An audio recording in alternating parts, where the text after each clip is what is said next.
My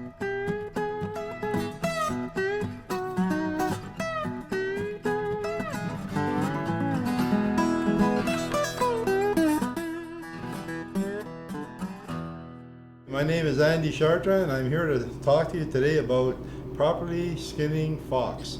We're going to show you the different tools that we use and boards that we use.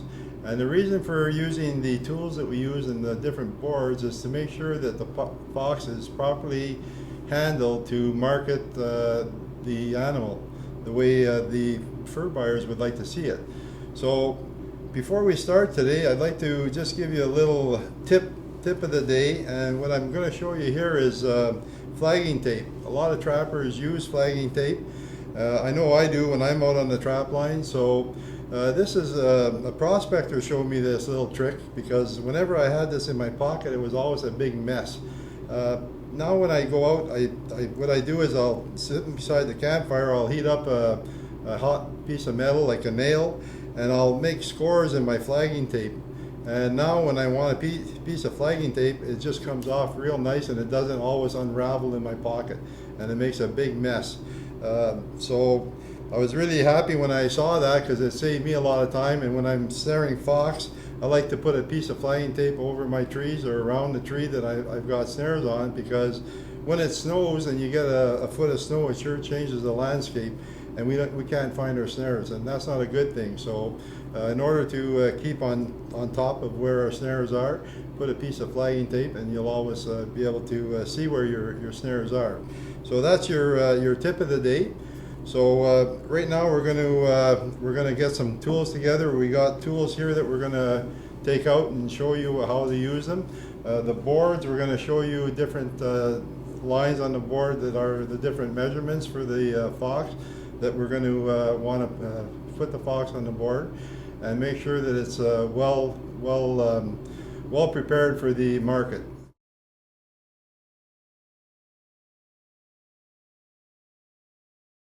Some of the tools that we're going to use now are going to be our this here is a tool that we use for sharpening our knives. So this tool here we're going to keep handy. The screwdriver, we're going to show you how to take the cartilage out of the ear on a fox with the screwdriver. If the animal is really fat, then we would have to use our fleshing tool. So this is our fleshing tool here, but it all depends on the animal and how much fat is inside the membrane, the saddle on the animal. This is a tool that we're going to use for splitting the tail. It's a tail splitting guide. We're also going to use this little tool here, and this is to remove the tailbone from the animal. We're going to use a fleshing knife, so we've got our pelting knife. We have scissors here if we have to do any work with the scissors. Fur comb. We've got a fur brush over here and a fur comb. So these are really important tools, because cleaning the pelt up really well before you start is very important. Pelting is important, but the pelting begins, the fur handling begins in the bush when you catch the animal. So it's really important that we take care of it right from the beginning to the end. We're also going to use this here as a little scraper. So we'll use this here in the pelting part. This is a little knife that I use. It's a hook blade, and I use this for opening up all my animals. So you're going to see how we use this here. And the nice part about this type of tool is that it's retractable for one thing, so it's not as dangerous as a knife, and it also has multiple blades, so as they get dull you can just break them off and you can keep going. So you always have a sharp knife to open up your animals with to get them started. And you can get spare blades. They come in packages like this, so that's really handy to have. We have pliers here to get different parts of the cartilage out if we didn't take it out with the screwdriver. But we're going to show you how to take them out with the screwdriver. We have pins over here. The pins are going to be used for pinning the animal on the board. And the pins, you can see they're on a styrofoam pad. It's much easier for handling pins when they're in a styrofoam rather than sticking your hand in a pail full of pins or a bucket full of pins, and you're always pricking your fingers. So get a piece of styrofoam, it'll last you for a long time. And the pins that we're going to use, don't forget, are a special pin. The pin here is made of 5/8 inch stem on it, or the pin itself, and the stem is a 1/2 inch pin. That's really important because don't just go out and buy little pins that you buy in at Walmart in the stores, because they just don't cut it. Next thing I want to show you is the surgical gloves that we use, and the reason we use surgical gloves is to prevent disease from contacting any disease from the animal that we're skinning. A lot of times fox will carry the rabies disease. That's a pretty severe disease, and the surgical glove, a good pair of surgical gloves, will prevent that disease from getting in onto the trapper. When I'm trapping, I'm using a lot of wire, and we're always cutting ourselves. We get nicks on our fingers, and when we're skinning the animal now, it doesn't take much. It just takes an open cut to mix with the fluids from a diseased animal, and we can end up with that disease. So it's very important that we use surgical gloves when we're handling the animal. And once we're finished, we make sure that we wash up really well with soap and water and clean ourselves up. So surgical gloves is an important tool for the trapper to be using at all times. If you do suspect an animal has the rabies disease, then I would strongly suggest that you do the inverted doggy dirt bag trip, so that where we put the animal in the bag, flip it inside out, wrap it up, maybe use 2 bags. Use gloves if you're going to handle the animal, and bring it into your local ENR office and have them have it tested for the rabies disease. It would be a good idea.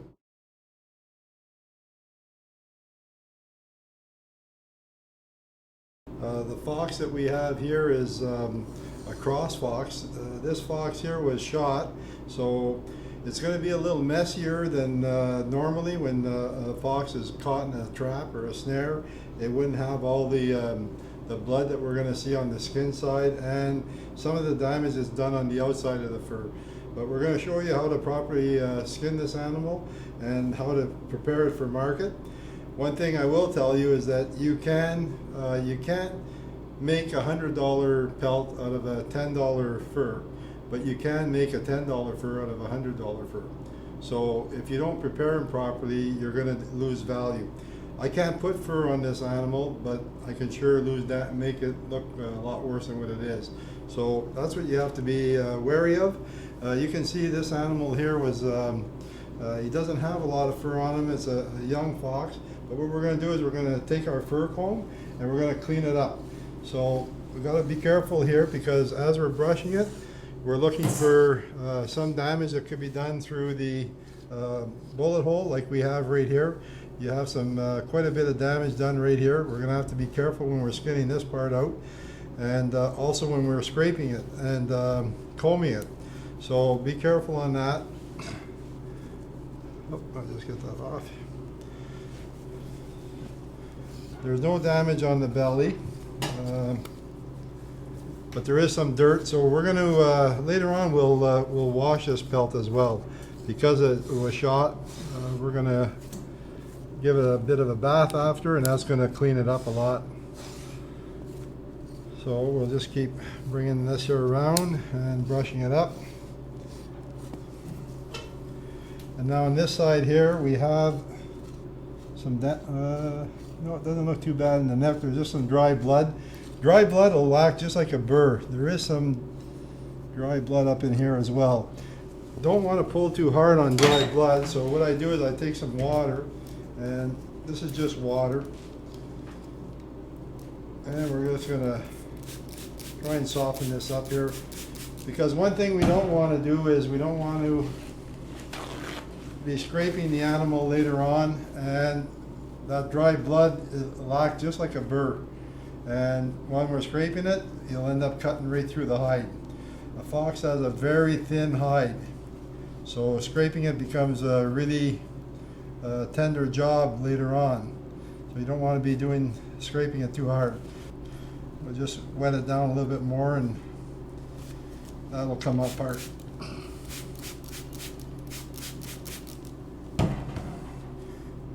Soak that in there, and we got most of it out there now.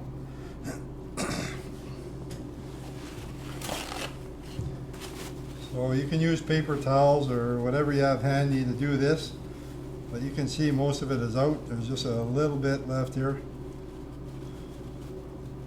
and that looks not too bad. So we can keep combing it. Now you can see it's brushing out fairly nice, and same thing all the way to the end of the tail and the back. Now on the ear side here we have some more damage. This is some pretty severe damage from the bullet hole, I would think. So we got quite a tear in the ear. We're going to have to be careful when we come up to this part of the animal. All right, so like I said earlier, we're going to clean them up a little bit better later on once we get the hide off. So what we're going to do now is we're going to start by skinning out the front legs. Not skinning them out, but just making that first cut. So what we're going to use again is the hook knife, and again the first cut is going to be from the elbow joint to the pad. So I just hook in and slide down and come right out to the pad. Now this fox here is a little cross fox, a little bit different than the red fox, but they're all skinned the same way. So I'll do the second leg now from the elbow and come all the way down to the front pad. I get over that little bump, and there we go. So now we've got the front legs that are opened up. You can see, I'll just make sure they're opened all the way, which they are. And the same thing with this one. So from the elbow and all the way down, just a little bit here that's not opened up. We'll just open it up. There we go. And we're all the way down to the pad. All right, now we're going to do the hind legs. And the hind legs on the fox, on this one here, it's a little bit more difficult. We're going to brush this up a bit more. On a red fox, it's really obvious. You have your different colored fur. So you can see here you got a different colored fur. This is lighter color, this is darker color on this side. That's my line I'm going to use. So I'm going to come just below the vent, and I'm going to follow the line up here and straight across and up to the pad. And then do the same thing on the other side. So on the other side, I'm going to follow the line from just below the vent, and all I'm doing is I'm keeping all this colored fur on this side and the darker colored fur on the other side, and come right up to the pad. So now we're going to come just below the vent, and we're going to follow that line, and then we're going to get onto the back of the leg here, and we're going to follow that right down. Get over that joint and then come down right down to the pad, and we're in the pad here. So there's what we want to do. Now we'll do the same thing to the other side. Hook in and start to bring this down, and all the way up to the leg, the back of the leg. We're going to hook over and come down to the center of the pad, and we should be there now. Just get a little bit further here. Yep. There we go. All right, so now we're done with this tool. Put this away. The front legs, I'm going to leave them the way they are. The back here now, I'm going to start taking the hide off. I want to get the elbow out, or the back part of the leg at the joint, and then I'm working this off again with my thumb. So all I'm doing is I'm using the tendon here as a handle, and I'm working with my thumb and just pushing the skin off as I'm working along. So we just come around until we can go right through, and then we should be able to bring this up, and it should come apart now. It should start to come down. Now when we get here, what I can do is I can just run my knife inside here and just take this off at the foot. So now we've got that off. I'm going to keep coming up here and just working it down with my thumb and pushing the skin off and taking off chunks of meat as I go along. You don't need it on there, but you can also get it off later on if that stays on. It's not a big deal. You can take it off after with the as you're scraping it. So now what I like to try and do is come down as high as I can to the vent. And what I'm doing now is I'm pushing towards the back. So I'm pushing, my thumb is up in here. You can see where my thumb is right here. So I'm pushing in and I'm separating the skin from the animal up and behind the tailbone. And now we'll just work this off. And we're going to try and get in behind here and work our way up to the vent. It's all work that you're doing from inside here, but I'm pushing with my thumb, and as I'm pushing with my thumb, I'm getting up in. So now you can see where I'm at. There's the tailbone, and I pushed with my thumb all the way up there. So that's all I'm going to do on this side. We're going to flip it around to the other side. I'll just get a little bit more off on the inside of the leg here. And then we're going to flip it around, and we're going to do the other side. We'll do the other leg now. So again, we're going to just get this opened up here. We missed a little bit of it. Okay.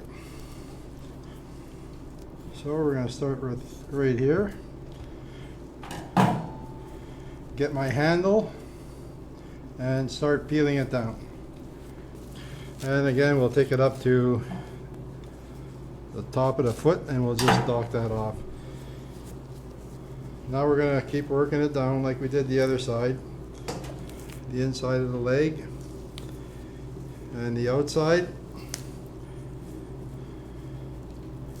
So I'm just pushing with my thumb and try and stay close. Don't try and push too far in. Stay close to where you're, don't work too far away from where your thumb is and the fur. So keep bringing it down.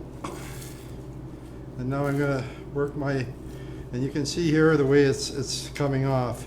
As I'm pushing, the skin is separating from the carcass. And now I've gone right through. So once I get to this point here, you can see I'm right through on both sides. Now I want to work my way up to the front here. And we got to work our way to the tail and the vent. So now I'm going to cut around the vent.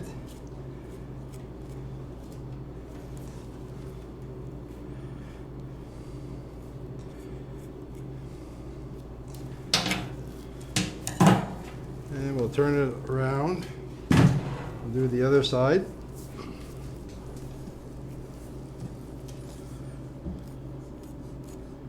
I'm just going to cut around the vent. And now we've got the vent separated. And I'll just work it off with my thumb. And we're down to the tail here now. So it's working the skin off and we're keeping it. What you don't want to try and do here is split the tail, because that could do some damage as you're trying to pull the tail off later on. We'll try and get the tail off the way it is. So again, we're going to use our tail stripper tool. You can see how it sits in there, and then that sits on top. Try not to get any fur inside the tail stripper, because that's really going to that could do damage. Always try to keep it nice and even. So the tail, as you can see, the skin is pretty much even around. So when I put this in here now, as I'm going to squeeze on this. As I'm squeezing on it, I'm also pulling on the tail. So we'll see if it'll go here.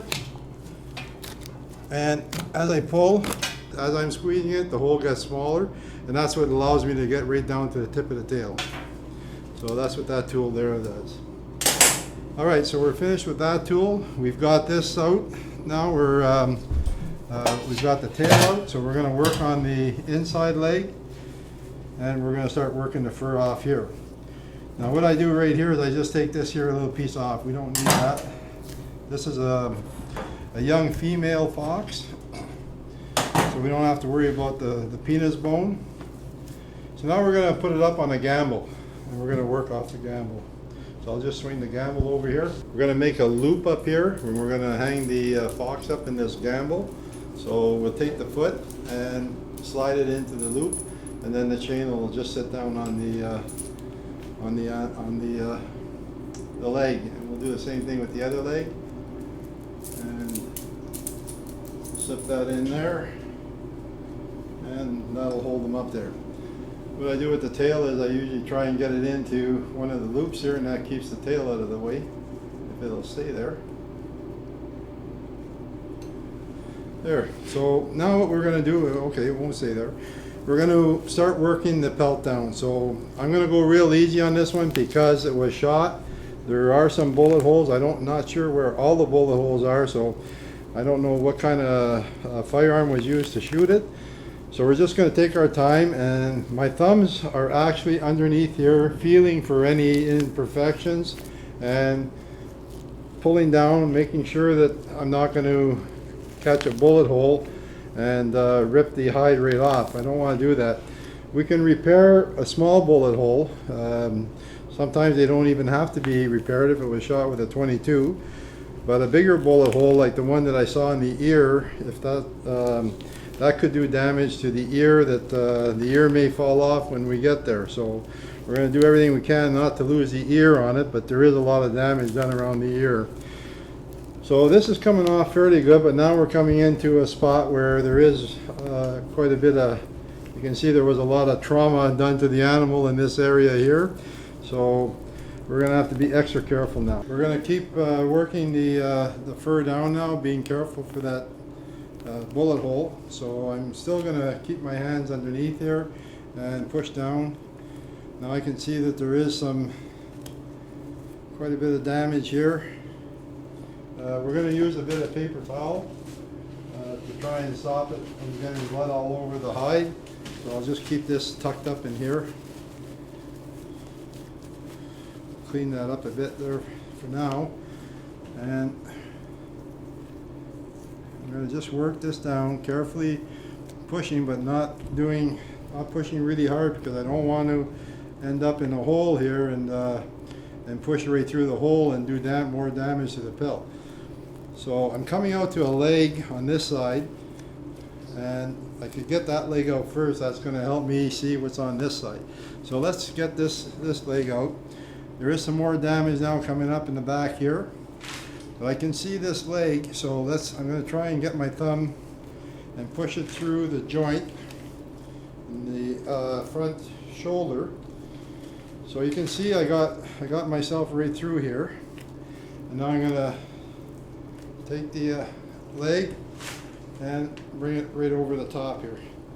You're going to start seeing the cut now that I made at the beginning, and that's going to help facilitate the the front leg coming out. And then I'm just going to keep pulling this off.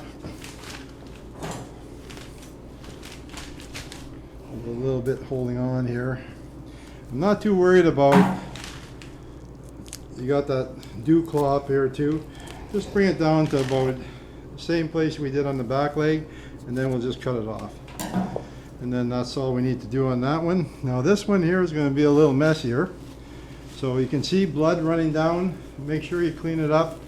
Try not to get a lot of blood into there. I'm going to stuff this in here, and hopefully that'll stop it from bleeding.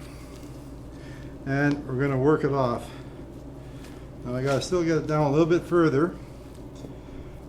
And now we're coming into some pretty big damage here. You can see here that this is a pretty big hole up in here, so it's a good thing I wasn't pulling down really hard, because I would have really ripped, could take the head right off here.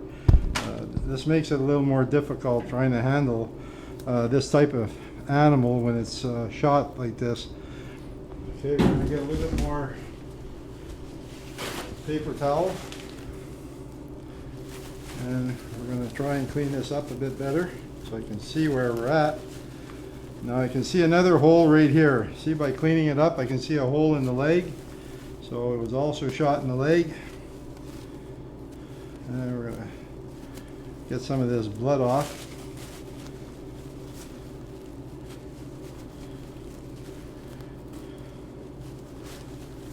And we'll clean that up.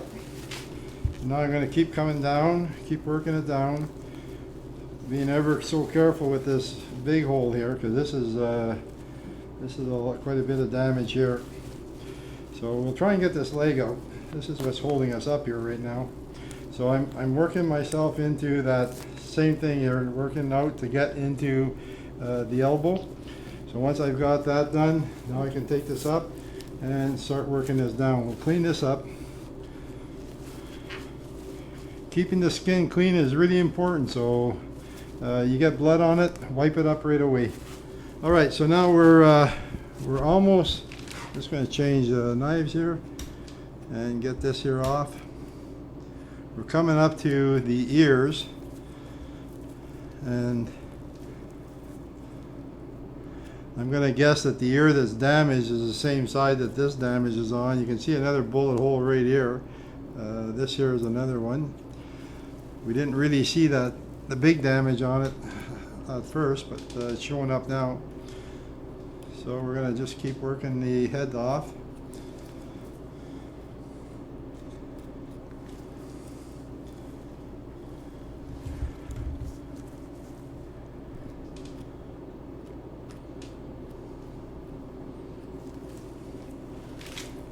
And keep working it off. Now she's starting to roll a bit. Now I'm coming into the ear cartilage, and this is where I would use the screwdriver coming up. I'm not sure if I'm going to be able to demonstrate that with because there looks like there's another bullet hole here.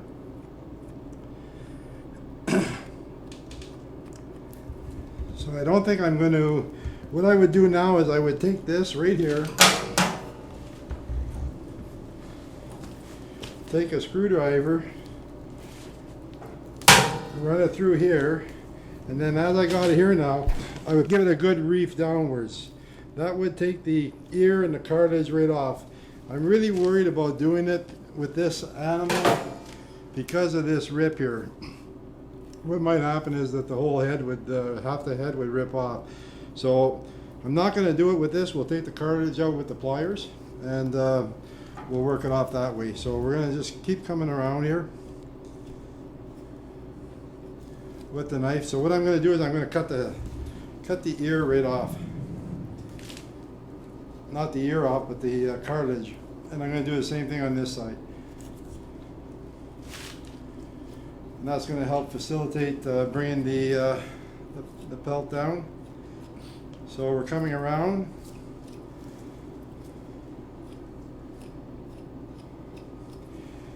But if you don't have that kind of damage, removing the cartilage with the screwdriver like I just showed you would be the preferred method. Now I'm coming up to an eye. Here's the eye right here. So I always pinch it up to sort of make a pocket, and then I cut in towards, whoop, you slipped on me. I just cut in towards the eye. So you can see this black, a little bit of a black part here. That's the eyeball. And I don't want to cut the eyelid. Here's the eyelid right here. So I want to cut on the other side of the eyelid. So we're going to, and then down here is the lip. So you keep pinching up and cutting in. Here comes the eye. And then if I keep coming down here, I'm going to come into the bottom lip. So we can see the bottom lip right here. So now we're going to keep working this off. And we're going to work our way over to the other side. And we're going to do the same thing. We're going to pinch up and cut in. So pinch up, cut in towards the skull. So I'm not cutting this way because I would cut the eyelid. I'm cutting towards the skull. Always cut towards the skull. And then same thing down here. I cut in, and now I'm at the. You can just see here you're at the bottom lip. And once you can get into the bottom lip, now I can just put my finger in there and follow that down. So I want to keep the cartilage or the eyelid intact. I don't want to put a big hole in the eyelid. So we're going to just keep removing, cutting down here. And the bottom lip, again, I'm not worried about it. because they got to put the barcode in on this one here, just like they do on Lynx and Martin. On most animals, they put your barcode when it goes to the auction house. So the bottom lip, they're going to cut it off. So now you're just going to keep working around the nose, both sides. Now I'm coming up to the cartilage in the nose, and I'm just going to bring it as close as I can to the tip without doing any damage to the nose, because I want to keep the nose. So then once I get up to here, I'm just going to cut the cartilage off. And there's a little bit of cartilage left in there, but we can trim that up after. So now what I want to do with this pelt, only because it was shot, we're going to turn it inside out and we're going to wash it. And I want to get all the blood off it and get the blood off of the area around here, especially on the fur side. That's what's going to be showing. You can see here there is some blood on the pelt, so we're going to get that blood off. And that's going to clean it up. You're better off to clean it up as soon as you can. If you shoot a fox like this, I always take them down to the creek and give them a good bath. If you had to wait, you can bring it into the skinning room, and you can give it a bath in your skinning shed. So we'll take this down, put it away.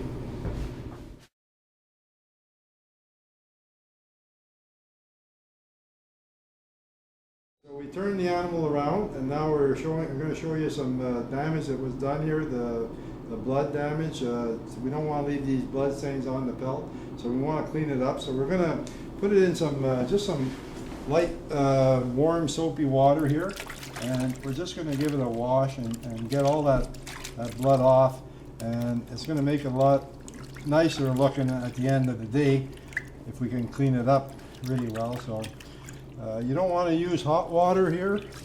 Make sure it's just a mild soapy water, and work the blood stain off. And here's some more up here, so we'll get that all in there. And the only thing that happens when we do this is it might take a little bit longer to dry on the board. So what you could do is, when you take it out of here, rinse off all the excess water and let the animal dry for a day. That's the best thing to do. You don't never want to put a wet pelt on a board because it's going to get matted up. So you're best to let the pelt dry for at least a day or so, and then you can clean it up. So we're just going to get all that blood off. I think we pretty much got it there now, where it's not too bad. We'll have a look here. So give it a good squeeze. There's a little bit more right here.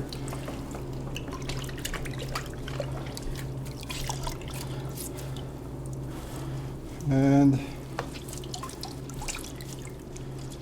you can still see some blood coming out.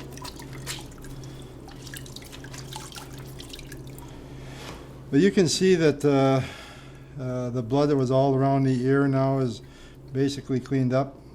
I'm going to clean this up a little bit better. Down here where there was the big damage, that's all been cleaned up now. There's no more blood around there, so that's a good thing. We'll just get around the ear here and clean that up.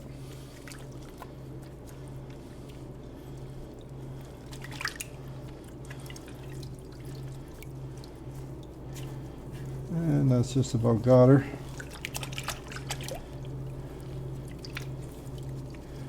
Okay.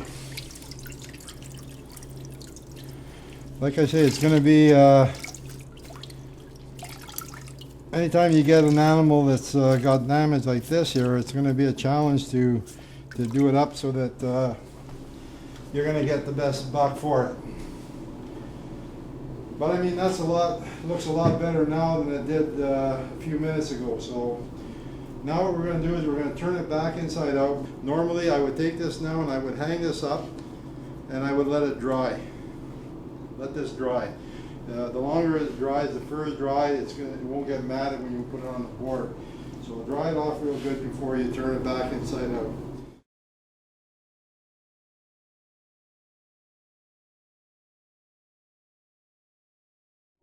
I want to show you how to do the repairs on it, so we're going to turn it inside out because we do have some more work to do on it. We've got to remove the cartilage in the ears. We're going to take this out and pull the head out.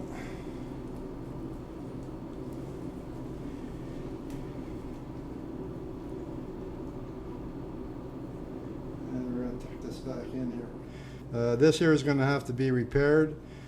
I'm going to put it on the board first, and then we're going to do the sewing repair later.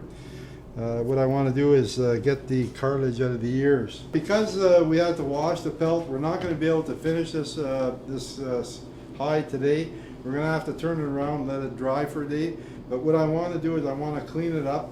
I want to take the cartilage out, so we're not going to worry too much about the measurements on the board. We're just going to put the fox on the board, and then we're going to do the repairs to it, and we're going to clean it up a little bit.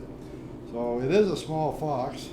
She should come on here, and it's wet now, so it's going to be a little tighter to get it on. She'll come on. I don't want to pull too hard because, like I say, we've got that damage here. So we're just going to leave it like that for now, and I'm going to work at taking the cartilage out.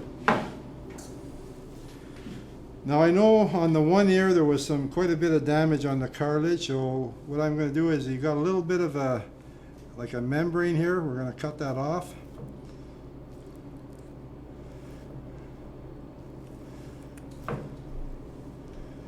And we're going to start working that out this way.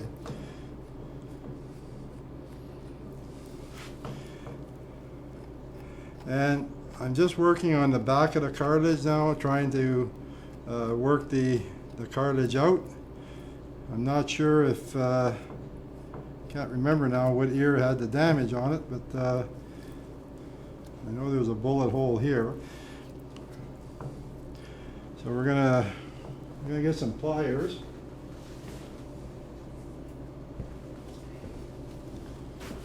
And that's gonna hold this up. This makes it a little easier to work it off.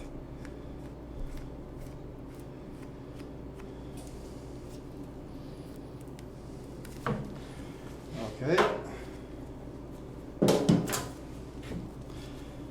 So now we're going to just, all I'm doing is, this is the part of the skin that I want. I want the outside of the ear left on.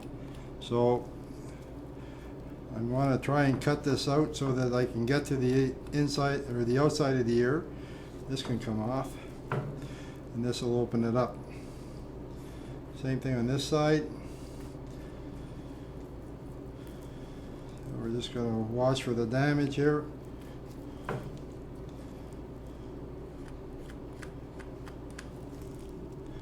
We're going to keep working this up. And now I want to cut into here. This is the inner ear, and I don't worry about the inner ear. What I want to do is I want to get the outside of the ear off. So we're going to pinch this here, and we're going to start pulling up on it. And you can see now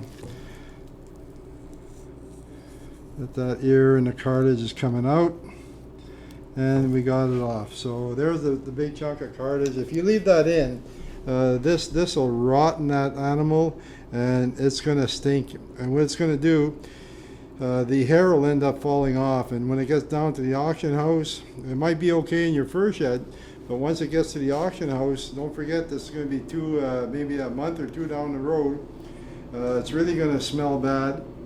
And at the auction house, they're going to be able to take the fur here, and they're going to be able to just pull it off. It's going to fall right off. And if that pulls off, the grader is going to be really worried that the taint in the ear here now has moved down into the back of the head. And that's going to end up being a damaged pelt. So it's very important that we take that big chunk of cartilage out. We don't want that in there. The fur buyers don't want to see it, neither do the graders. So we're going to just get this off now. Put it back up on the board and bring it down a little bit more so that it might stay there. There we go. go. So now I'm going to work this side off. Okay, we're just going to take a pin and we're going to put it through the nostril here and pin it up into the board, and that's going to hold it there. Now it won't slip on you. So hold this up and we're going to work this off. Just like we did on the other side. The only difference with this side now is that I know this will be the ear that was damaged, and we're going to start seeing that damage very soon because it was close to the base of the actual eardrum, or the ear itself, the cartilage. So we're going to bring this up. The damage isn't on the inside of the ear, it's on the outside.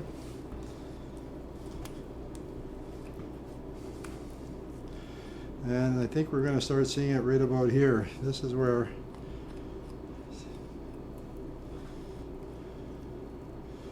probably right in here.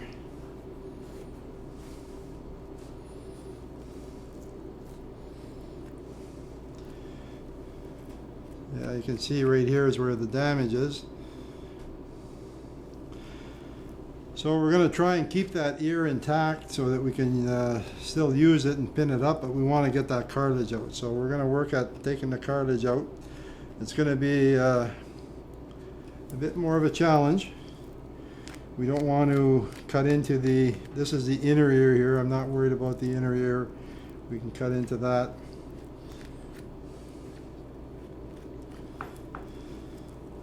It's right here that I'm really concerned with, is this part here on the ear. So we're going to try and work it down.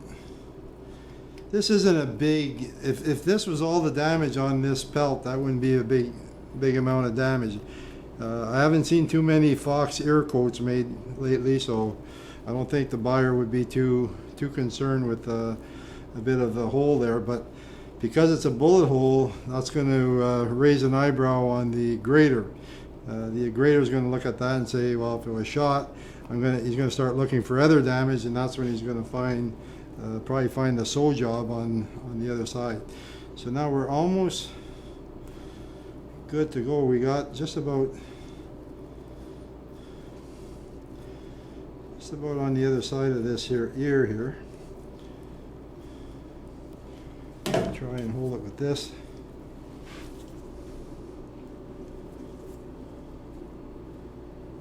She's starting to pull out. Don't want it to pull out.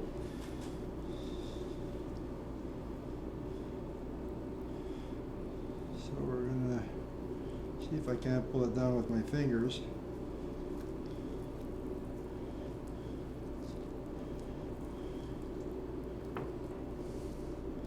And sometimes using a bit of a paper towel will help bite into the skin and be able to get it off a little bit easier. So we'll try that. And use another piece up here. So it's a little bit hard to see that, but it's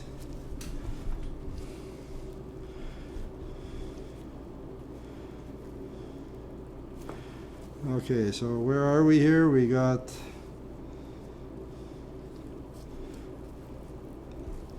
there's our ear, so we're going to keep coming up here.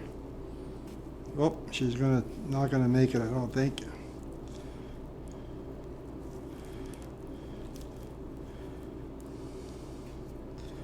We're gonna get most of it, but there we go. Okay.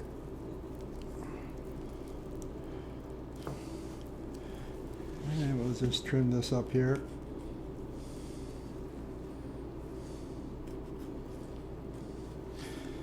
So that's the big chunk of the cartilage that we got out. You can see where the hole was and all the damage done. So even to save that piece of ear on, that was not too bad. So you got the hole here from that was already there. So we actually salvaged the ear, but we didn't. So we're not going to lose nothing on that as far as the ear goes. Once we've got to this stage here, we just want to clean it up. Fat on the animal is not a good thing, so we want to get that fat off. So, and big chunks of meat such as this. Remember, I'm just using a little flat scraper here. Be careful what scraper you use. A scraper should be dull, not a sharp scraper. And the edges rounded off. Make sure the edges are rounded off. If you make your own scraper out of a bone or whatever you want to use, make sure that you round the edges off. If they're square, they're going to cut into the hide. When I'm scraping, I'm usually scraping straight, on a bit of an angle, not on a 45, so it's almost 90. Could be an 80-degree angle. So just remove the fat. That's all we want to remove. Remember what I said at the beginning, a fox is a very light-skinned animal. You can over-scrape them. You can also cut right into them, even with the dull side. So you got to be kind of gentle when you're doing this. And now this was really important to make sure that we didn't have any burrs. That's why we brushed it out, because if you have a burr in here now, when you're doing this, you'll rip a hole through the hide. So take your time. Get the fat off, and that's all I'm worried about, is just removing that fat and cleaning it up a bit. There's a membrane here, it's called the saddle. Most animals have a saddle on them. The saddle on the animal, I'm not worried about. I'm not worried about taking the saddle off. So if there was a lot of fat, this is the saddle right here. So if I look at right underneath the arm here, this reddish meat, this is the saddle, and the saddle, it's a membrane that comes all the way down. We're not going to take that saddle off. We're just removing the fat from the animal. So don't worry about the saddle. But what I will do is I'm going to take that pin out of here. I'm going to turn the animal a bit.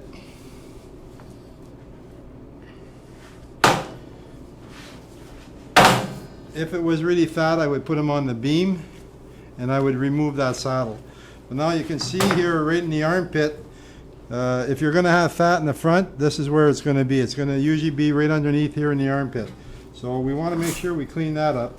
So I can hold the leg and work this back. But I don't want to keep going because I can see underneath the saddle there is no fat. So I got whatever fat was underneath the arm. Now I'm just going to take this here and cut it off. And that just trims it up. So now we take that off. And that cleaned up all underneath the arm. So we're going to do the same thing. Well, we'll get down here first because we got some fat and a little bit of membrane down on the leg here. So we'll clean this up.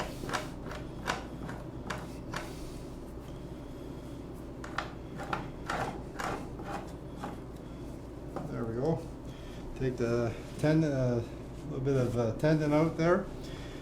We got a little bit of fat here on the belly, so that has to come off. That's really important to get that chunk of fat off.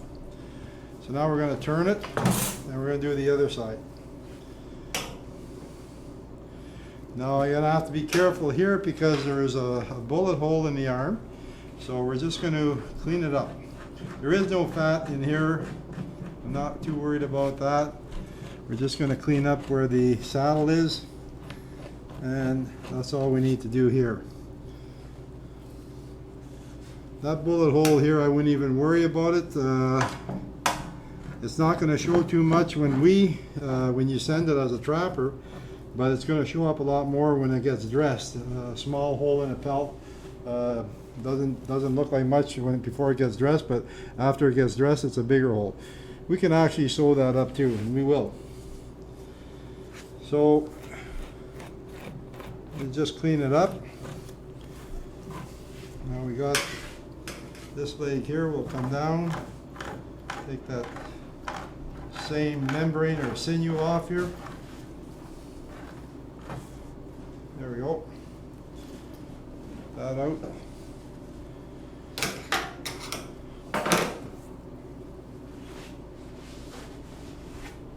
And now we're going to put it on the board the way it would go on if we were going to stretch it. And I want to see where, we still got a little bit of fat on the belly. Okay, we're going to get this down. So now what we're going to do is just clean up the little bit of fat that's left here in the stomach.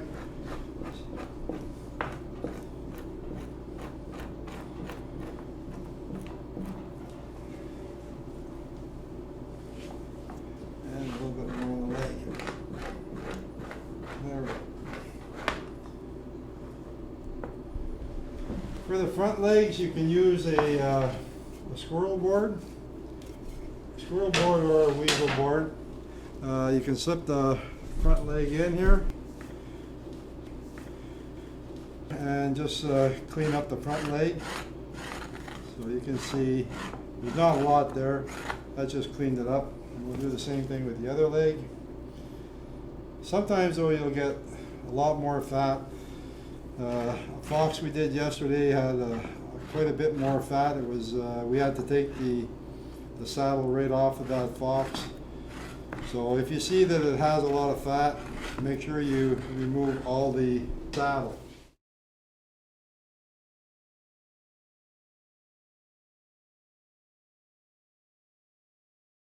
So now we're going to sew up the damage. So to do that, I got to put on my reading glasses because what I have to do is I've got to thread this thread through this needle. This is a Glover needle.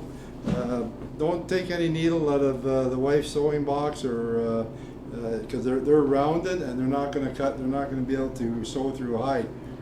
Glover needle, it has 3 sharp edges on the needle, and they're purposely made for sewing leather.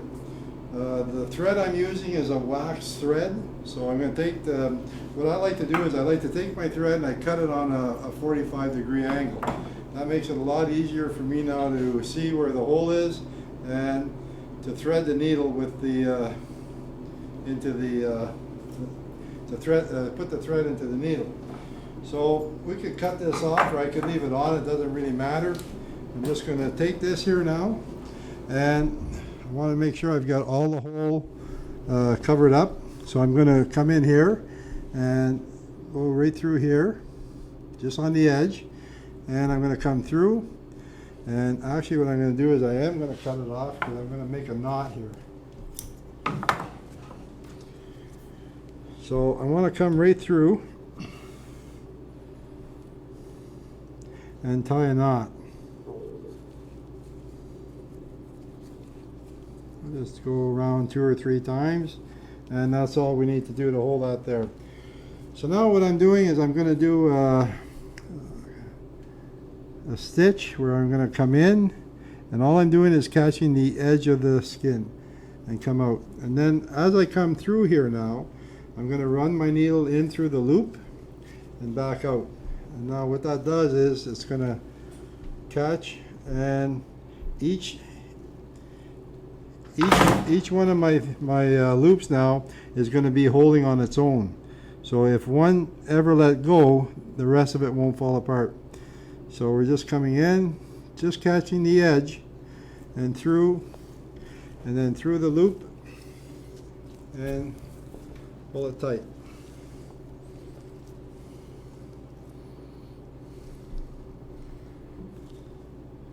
Good. A long piece of thread here. It didn't have to go that long, but we're going to keep coming through, and out through here,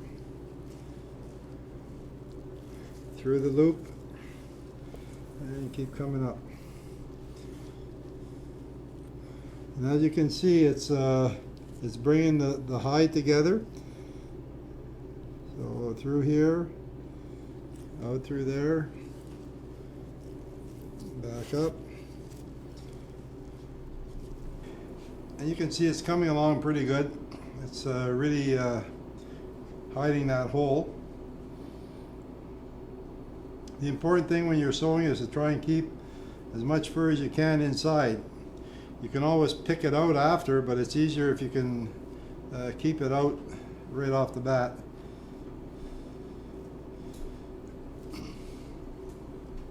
So we're almost, we almost got it finished up.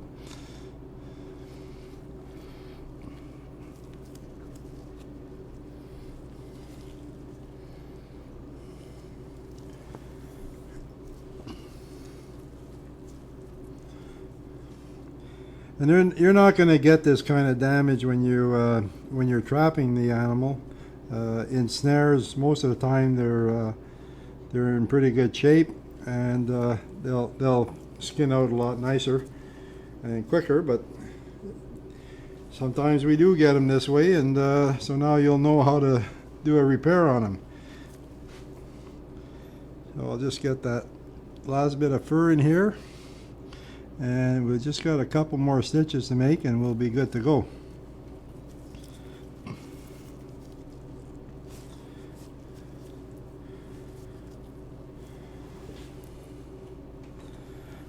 And one last one up here. And then what I do when I get into the last stitch is I'll just double loop it. So we come around once, go around another time, and tighten it up. And that's it. So now I'm going to take the scissors. I'm just going to cut this end there off, and we're going to cut this end off. And that's basically the stitch that we need to make. Now the next thing I'm going to do is, we talked about this little hole. I said you don't really have to worry too much about it, but I'll show you how to do a different type of repair. So you got a hole, and it's not very big. It's just a small round one. So we're just gonna go in the hide and back. Whoop, we're gonna go in and back out, and now I'm gonna keep going in and out, just around the edge of the hole. And then we're going to work our way back to the thread where we started. And once I get out here, I'm just going to pull this up until my thread comes up to about here. And now I'm just going to make a couple of good knots in here, close that hole right off. And even after it's tanned, the dressing part of the fur will not show as damage to the buyer. So then we just take this and clip that off. We've repaired the major damage here. Hopefully it's not going to show up too much when we turn it around.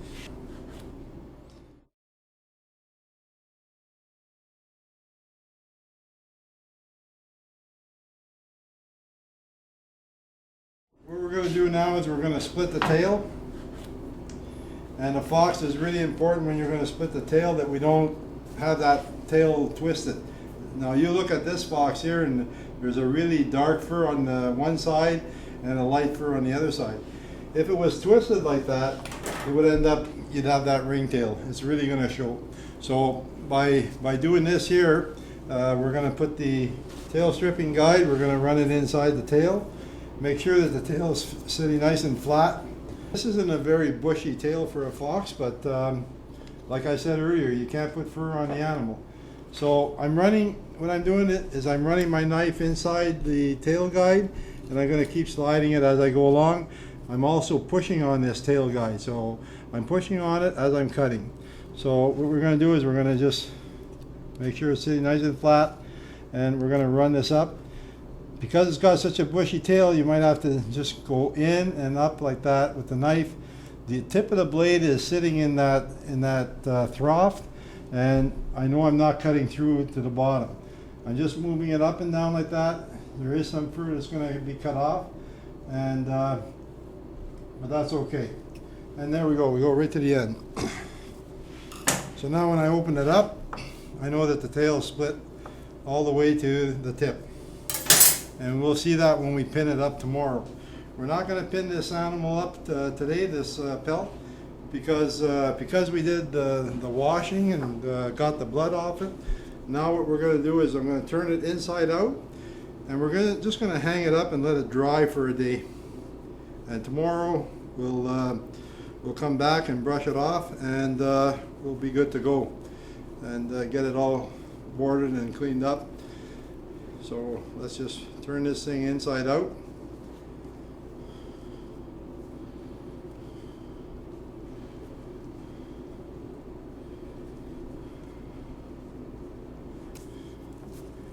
There she is. And this is the part here that we want to make sure that it comes out and it's going to dry. We can pull the front legs out too so that they'll dry, and we can push them back in tomorrow. So take front legs out.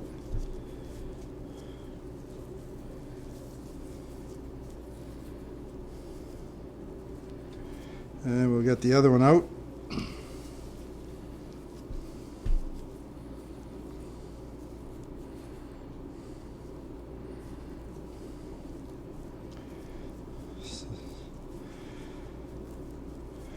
And you can see a lot of the blood now has been washed off.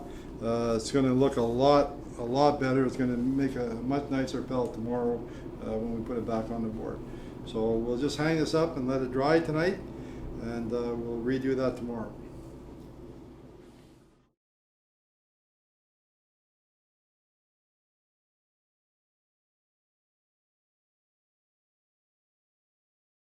Yesterday we had this animal, we cleaned it up. We had to give it a good bath because of the damage from the bullet hole. So we've got it where it's fairly dry now today. We're just going to brush it out. It looks a little scruffy looking, but at least we got all that blood off and cleaned it up really nice. So now what we're going to do is we're going to put it on the board. So take a brush it out. You'll get any little imperfections. At least it's not going to be matted, and when we turn it the next day, it won't look all matted up. So now what we're going to do, we're going to take the nose, we're going to put it inside the mouth, and we're going to turn this animal inside out again. So just keep working the pelt down.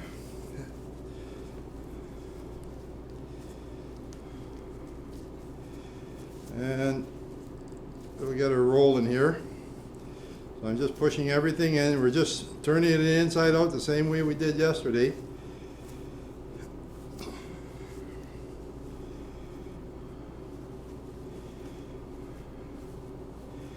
And we can reach inside now, and we can find the nose, and now we can turn it inside out. So now what we want to do is we want to pull our front legs out.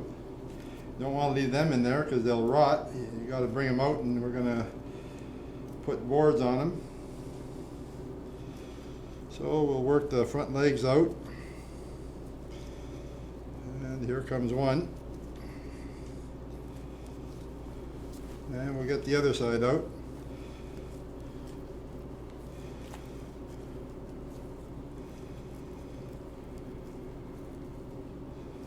And here's the other one. All right, now we got the two front legs out.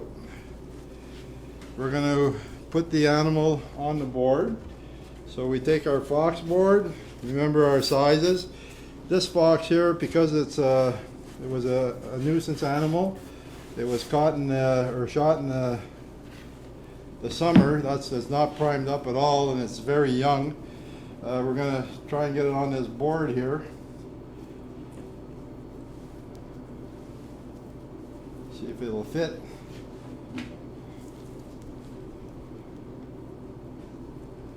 Don't forget to take the ears out as well on both sides.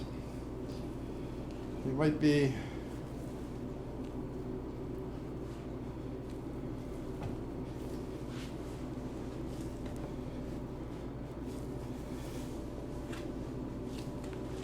yeah, she'll fit on here, but it's going to be nice and snug. So you're not going to get the length, as you can see. But we should have had that. No, we're going to turn it around, because you should always put it where the back end, because they measure from the tip of the nose to the base of the tail again. You want to know where your sizes are on the board. So always have the fox pelt on the back side where your marks are, or mark both sides of the board. Okay, so we're going to just put a pin in the nose here, and that's going to hold it so that it doesn't flop down. So we're just working this here down now. We want to make sure that this is where it would become important to look at the lines on the bottom end here. So I know that this here won't make it past the into the large, so we're going to keep it up in the medium and small. You can see this pelt here, because it was caught very early. It's a young pelt, young fox. There is no guard hair, very little. It's woolly, and that's not a very good prime pelt. The tail, you can see, doesn't hardly have any hair on it, so it hasn't really matured yet and hasn't primed up. If I look at this same cross fox here, well, different pelt, but this is a cross fox that's primed up. Look at how bushy the tail is compared to that one. This is a nice bushy fox tail. You can see lots of guard hair, lots of under fur. It's a much more primed up pelt, and this is something that the buyers are looking for. They're looking for this type of pelt rather than this.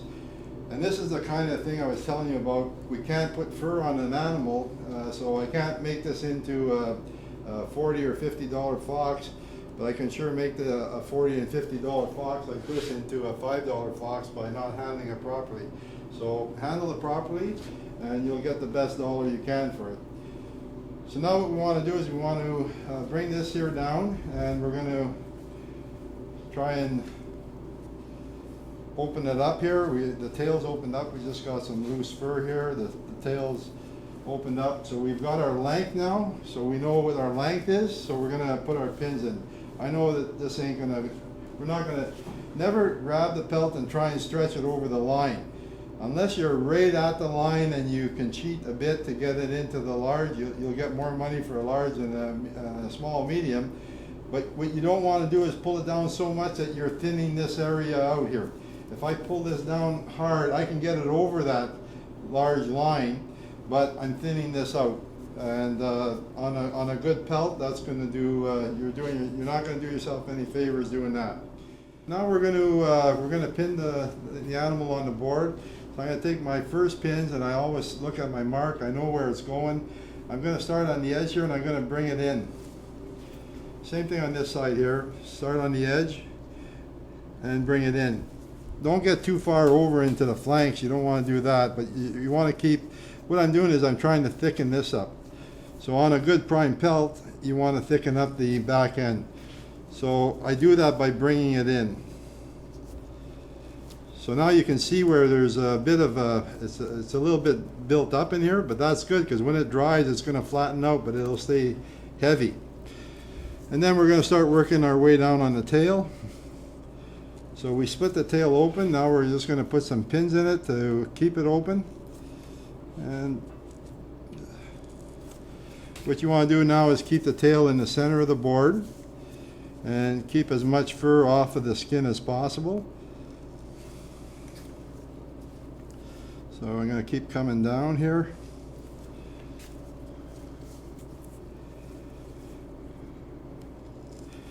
Pins could be about an inch apart. If I go too much further than that, I end up with a big wave in between each pin. This is where your long 5/8 pin really come in handy, because especially on the foxtail, the wolf tail, there's a lot of fur normally, and you got to get through that fur and into the board. So if you're just using regular little pins that you buy at Walmart, you're not going to be able to achieve the same effect as what these are doing, and your pins will be popping out and you're going to get discouraged using those pins. So get the proper pins and you won't have a problem with it. I'm just going to move it up here, and we're going to keep putting pins in till we get down to near the tip of the tail.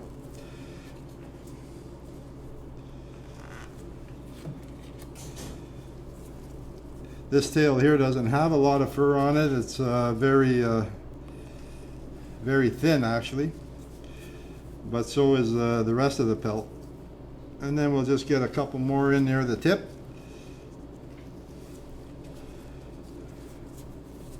And we can put one in at the end here. Okay, so now once we've got those pins on, we can turn it around. We're going to pin the back legs on the board now. So we're going to take some pins again, and I start with the center of the belly and the center of the board. and then I'm going to work the legs over. So just keeping the fur, we can brush the fur off actually, and just get it off the skin a bit. It dried a little bit on the paws here, but that's not a major problem. We'll just do that. That just opens it up so we can see what we're doing. So now what I'm doing is I'm bringing the leg in and pinning basically a straight line down the center. So we'll keep coming down on each side with the leg, keeping the fur off of the skin.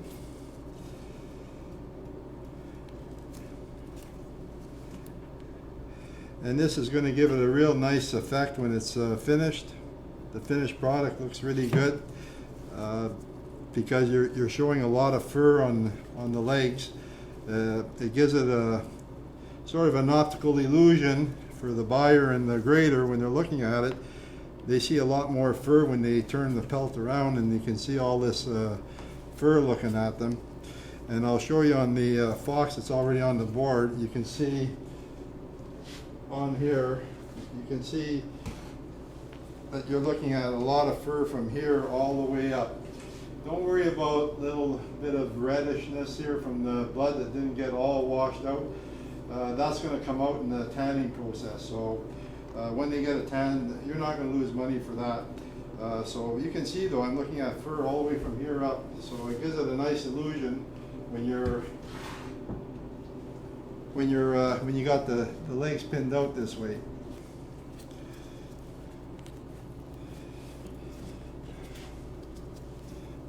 And on both sides, bring it all the way up to the front of the leg, or the up into the flanks here. Just brush this down a bit and put a pin in right here.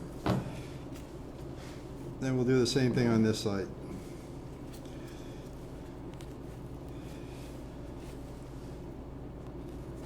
So don't be afraid to use pins every inch to half inch to an inch when you're doing this there. And now we're going to pin the front legs. The front legs have to be pinned in, and what I use for this here is a weasel board. So just get a couple of weasel boards, and you can use weasel or squirrel.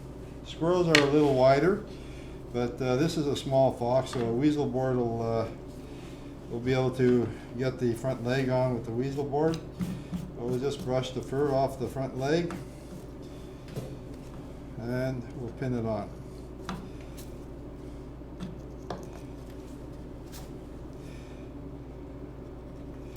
Again, I'm going about every inch on the front leg. We're not going to see the front legs because when we send it to market, they're going to be tucked inside, and you won't even see the front legs. So you don't have to be too fancy with them. I mean, we left all the fur on here for the grader and for the buyer, so he'll be happy when he gets this because they use all these pieces of fur.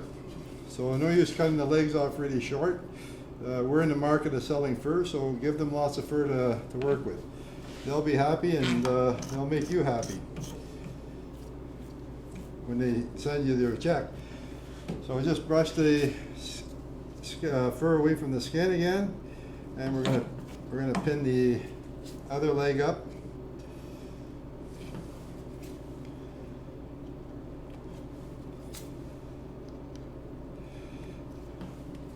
Not sure if I mentioned about the boards, but I prefer using a cedar board, cedar or ash, not ash, but balsa wood. Balsa wood makes a nice soft board as well, easy to push the pins in. Try to avoid the harder woods, and it'll be a lot easier on your pins. So now we've got the animal pinned up. We're going to turn it around here now because we still have a little bit to do on this side. Okay, so now we're going to pin down the ears. I just make myself some little boards out of the orange mandarins that come in at this time of year. It's a nice little soft board, and I make these paddles for, I call them paddles. I make them for ears, and I make them also for the for marten, for the front legs. You can actually make these here for the front legs on the fox as well. So what we're going to do is we're just going to put a few pins in here to hold the ear open. And those little boards, you know, we always throw away that orange box. Well, now you know how to recycle it. And this ear was damaged, like I said earlier, from the gunshot, but we managed to salvage it, so we're going to pin it on, and at least we'll have an ear on this side. When we flip it around now, we're going to pin the ears to the fox's head like we did here, and you're going to see that both ears will be pinned up, and you won't even see that damage now, and it'll look like that. Okay, so now we're going to just take your fur brush and brush the fur away from the pins, and it's going to clean it up really nice. So get all that fur away from the pins, so when it dries, the hair is not dried into the pin as well. And when you take the pins out, there's less chance of you doing damage to the fur. So give it a good brushing, and you can see now on a really bushy tail that would look really good. We're going to flip it around now, and there's one, we'll just brush this out a little bit. We got most of that cleaned up, and same thing on this side. Now one last thing I'm going to do is we have to fix the bottom lip on this. We're going to pick the bottom lip up. Right down in here is where you want to start to cut. So just take your knife and cut up on that bottom lip, because when it gets down to the auction house, they're going to take a barcode, and when this fur comes in, your name will be on this, match to this barcode. This has to be slipped in here, and then they're going to staple this onto the pelt. They're going to staple it 3 or 4 times, and that barcode, just the one barcode, will stay on this pelt for the remaining of its journey to the auction. So that'll stay on there like that for the remaining of the journey till it's gone to the buyers and the auction, and the buyer buys it. What the auction house does, they'll scan this and they'll say, okay, this belongs to John Doe, and we sold this for $35 or $40 or whatever the highest bidder got it for, and that's how they know who to send it to. If we left this bottom lip on and it's pinned up here, you can see how this here would dry really hard. It'd be very difficult now to get this here in and staple this onto that pelt. So really important that you take the bottom lip off. Sometimes the lips here will want to curl out and fall off. If you have to, put a pin in just to hold that in there. Sometimes, most of the time you won't have to do that, but the odd time the mouth will want to curl out. So just put a pin in to hold it there, and you won't have that problem. If you're going to be leaving this pelt to dry for a long period of time, make sure you put in a belly board and slide that in here so that the animal you'll be able to dry, and you're not going to have to worry about it. I always push down, but make sure you can see how the skin sort of rolled.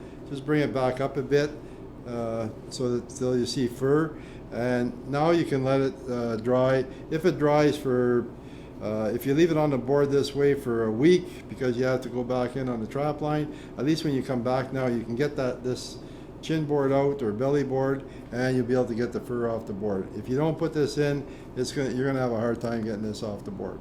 So if you're only leaving it in overnight for 8 to 10 hours, then you don't really need this. This will come off pretty easy. The bottom lip is taken off of the fox, the lynx, the marten. Those species are fisher, but all the taxidermy species, it's very important that you leave the bottom lip on. Taxidermy species such as wolf, wolverine, and bear has to be complete. So remember to leave that bottom lip on. The rest of the species, remove the bottom lip, because that's where they're going to put the barcode on. So remember that, it's very important, and it's going to make for a much nicer looking pelt. It makes it easier for the people at the auction house when they're tagging the furs, and you're going to get a good price for that. Now the next thing I'm going to do is I'm going to let it dry, so I'm going to lean it up against the wall. We're going to make sure that the arms and the ears are going to dry properly. You want to make sure that it's drying in a well ventilated area. A fan really helps to dry the pelt, but the temperature should be room temperature, and you should never dry it near a wood stove or a direct heat. So keep it away from wood stoves. If they dry too fast, the skin will crinkle, and it'll end up, when you bend it, it'll split. So if it dries too quick, it's not good. So you want to keep it at just a room temperature. Let it dry for 8 to 12 hours, and then you can turn it.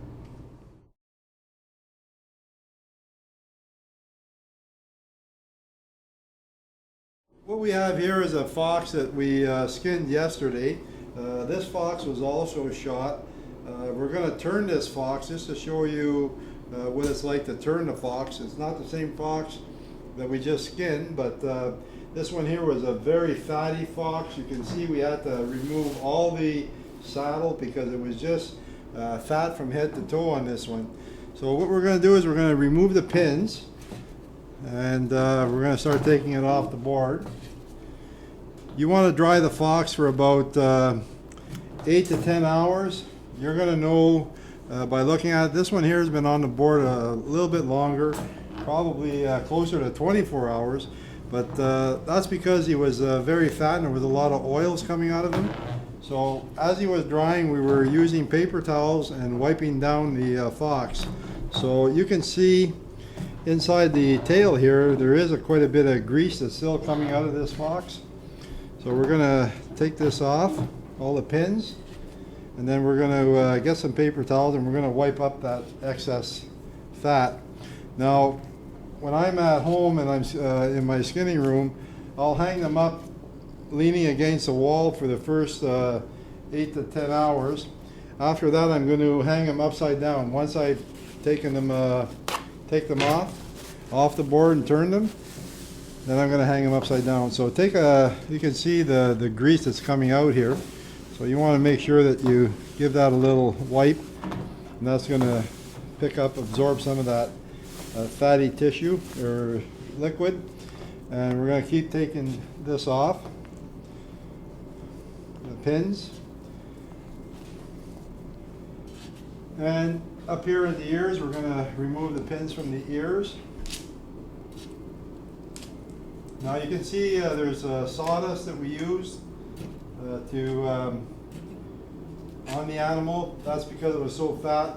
These are just little cardboards that you can cut out and put them in the ears, or what you can do is also use the same trick I used with the tangerine orange box. You can make yourself some wooden ones, and they work just as well. They'll last you longer. So we'll just keep taking the pins out of the foot now, the back legs. And once we get these out, we'll work on the front legs. This fox, like I said earlier, was also shot. It had some damage. We had to do some repairs. There is a bit of a sew job right here on the side. We'll show you that after. And you'll see how the repair job shouldn't do too much damage. You won't lose much value because of that small tear, because it's on the side. And they'd rather see that repaired than leaving it as a big hole. So we're just going to take out our weasel boards here in the front legs. You can use weasel boards or squirrel boards, depending on the size of your fox. So get those boards out. Now I'm going to bring it up, and we're going to, I just hold it between my feet, and I'm going to slide, oh, we might have a pin in it somewhere. Oh yeah, we got one more here. That's why we use the pins. There was one stuck in the belly here. That's why we use the pins with the long stems, so that we can see them. And especially when you get into the longer furs, you're going to see lynx and that type of animal. You end up with pins that are hard to see. So now what I'm doing is I'm just taking the nose and I'm pushing the nose in through the front of the mouth of the fox, and using my thumb, and just keep rolling it and keep pushing down. And now I'm going to push the ear in, and I keep rolling it and keep pushing down. And we're going to keep doing that till we get them all the way inside out. I'm still being careful here because there was a couple, like I said, there was a couple places that had torn on it, and we wanted to make sure that we got it covered up. We don't rip it again. I'm going to remove the ear here. So there's the one ear, and then we're going to get the other ear out. And we'll take this ear off, pull it out. The front legs you're going to leave inside the belly, so don't take the front legs out, leave them in there. And then what we're going to do is we're just going to fluff it up a bit, and I'm going to put it back on the board. So we come in from here.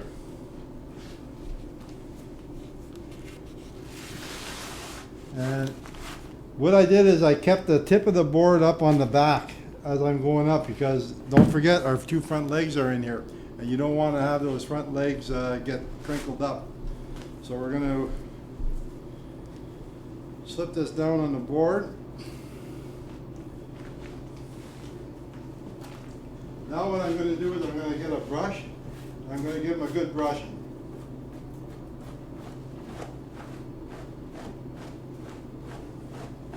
This is going to clean up any little imperfections. I didn't have a tub to wash this one in. We just used water to clean them up yesterday, because just like the fox that we skinned today, there was a lot of blood and whatnot here, but we got most of it off, and it's going to be okay. The tail here, you can see he's got a really nice big bushy tail, and we're going to brush that off real nice, and it's going to sit real wide on the board once we're done with it. So we'll give it that little extra brushing. You can never brush your animal enough. Keeping it nice and clean is good. So now you can see the front legs were left inside, and that's for the when it goes down to the auction house now, the front legs are inside. When it gets drummed, you don't have those two legs flopping around in the big drum with all the other animals. So when they drum fur, they can put in maybe 100 or so fox at a time, and they put them all in one big vat and they turn them. If the legs were sticking out, that could do damage to the pelt. So that's why we leave the legs inside.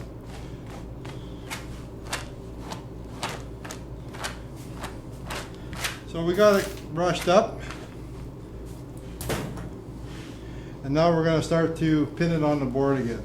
So the same thing there, we knew where our marks were. We know that this is going to be an extra large fox. Our mark is down there. So this fox here should bring in a good $1 for you with a trapper. So we're just going to start by make sure that it's pinned up nice and tight on the board here. And it's nice and even. The eyes are even, the ears are even. On this side here, the front legs are even, the back legs are even. The tail is right down the center of the board. That's what you're looking for, uniformity. You want it to be very uniform when you're putting it on the board. So the first pins we're going to put in, we're just going to tack a couple pins in the back here. Hold the back down. Now I don't have to put a lot of pins on the tail because we've already got the tail dried out. So we're just going to find the tip of the tail, and I'm just going to put a pin through the leather and pin that to the board. And then we're going to take it on this side, and we're just going to pin the legs together. The reason for pinning the legs close together when we first put it on, now you can see you got lots of fur here showing all the way to the bottom here. So that's what's important about keeping the legs spread out so that they show fur all the way across.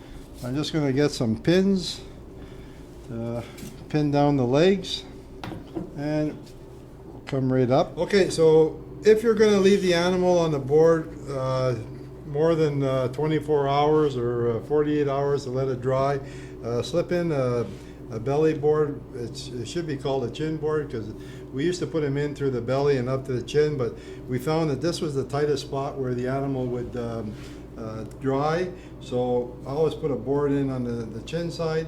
So now when it dries, if I had to leave it on here for a longer period of time, and now it would be hard to come off, I pull this off and then I can push down on that and it'll come off a lot easier.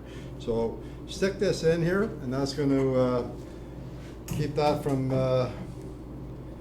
drying off too much. Now the ears, I want to take them and pin them down to the eyes, towards the eyes. So take the ear, pin them down towards the eye.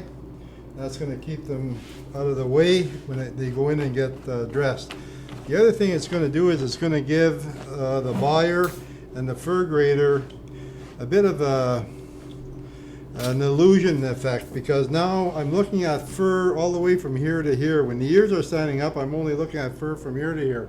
So it looks like there's a lot more fur on this fox. And this being an extra large fox, beautiful red fox, this should bring you top dollar when it goes into the auction.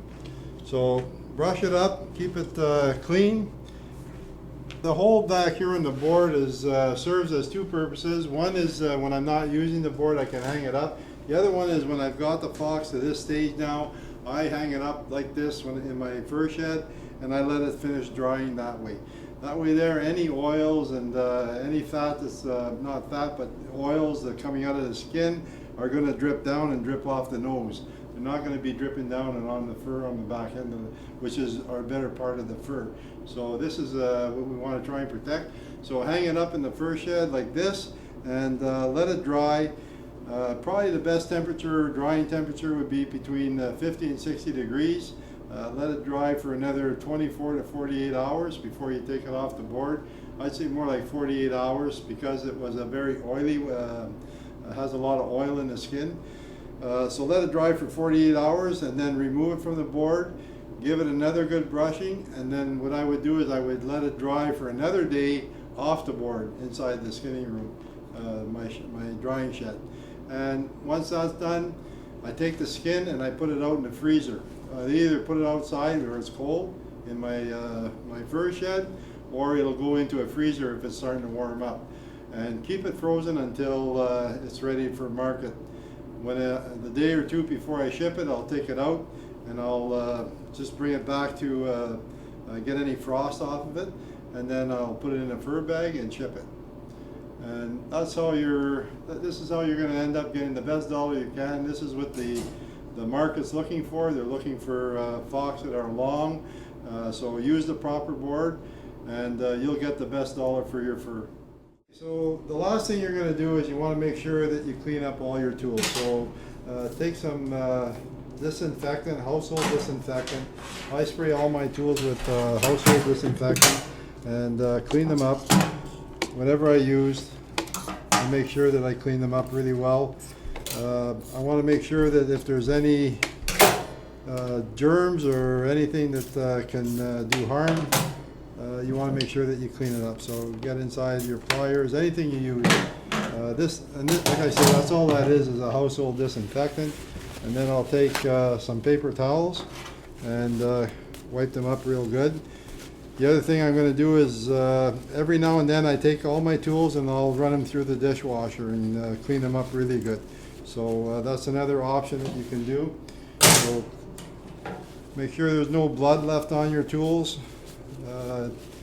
A dirty tool is going to be not a good tool to be using. So clean them up after you're done, and they're going to last you a lifetime. Tools that we use are sometimes very expensive tools, and we want to make sure that we keep them clean. So clean everything up, This here is just a blade. I can just clean up the blade, wipe down the handle, and close it up. And our scraper, we want to clean that up. Tail stripper, and the tailbone puller, and also our sharpening tool. So that's basically cleaning everything up on as our tools, but we still have our brushes. Brushes, you want to clean them up. So get the hair that's all picked up in there, clean it up with your fur comb, and that cleans up my brushes. And I can take my household disinfectant and clean up my brush or my fur comb.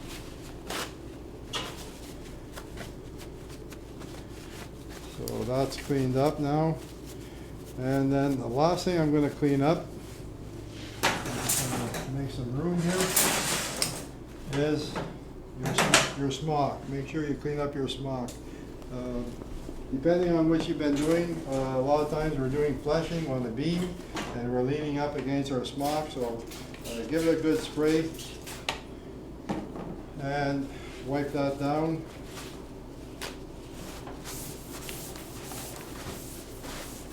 And then you can just hang this up to dry, and that's all you need to do. You can take off your disposable gloves and discard those in the proper facility. And then you want to go over and wash your hands in good warm soapy water and clean up your arms and whatnot, and then you'll be done. You did a good job, and you're going to get good money for your pelt, and you're going to stay safe. Thank you.